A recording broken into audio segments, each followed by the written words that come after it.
A volunteer El Paso County Sheriff's deputy speaking out tonight after being fired from his job. The Sheriff's Office says he publicly contradicted their official report on a horse mutilation case last summer. But the deputy says he never represented himself as a deputy in public reports. Here's reporter Andy Cohen with our balanced coverage on a story you'll only see here. Chuck Zukowski has been a volunteer deputy with the El Paso County Sheriff's Office for 8 years. He was fired last month, according to his termination letter, because of his, quote, conducting paranormal and unidentified flying object investigations and publicly contradicting an official investigation. The incident in question appears to be the horse mutilations that took place at the Schneider Ranch near Rush last August. Zukowski disagreed with the official findings and said so in both his blog and an interview with the Denver TV station. I know that in the letter it says I contradicted their statement, but I didn't contradict them per se, where I mentioned El Paso County Sheriff's Department was wrong. I've never, ever done that. In fact, in both reports, he's identified as a paranormal investigator and never disagrees with the Sheriff's Department by name. But this article, posted at the website thehorse.com, clearly identifies him as a reserve deputy.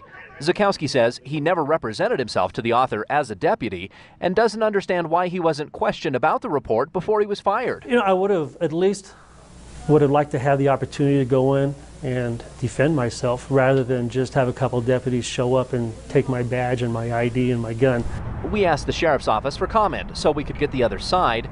The public information officer told us she couldn't comment specifically on this case because it's a personnel matter, but she did say that employees and volunteers are held to the same standards. The code of conduct or the expectations of our reserve staff, or any of our volunteers for that matter, is absolutely the same as it would be for our paid employees, our sworn or our civilian employees. Zukowski says his supervisors never told him which policy he specifically violated.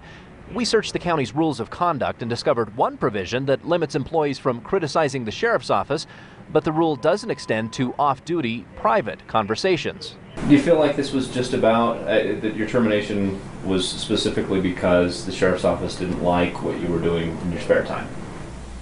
I think there's probably people within the Sheriff's Department that may have issues with that. Andy Cohen, News First 5. And I don't know.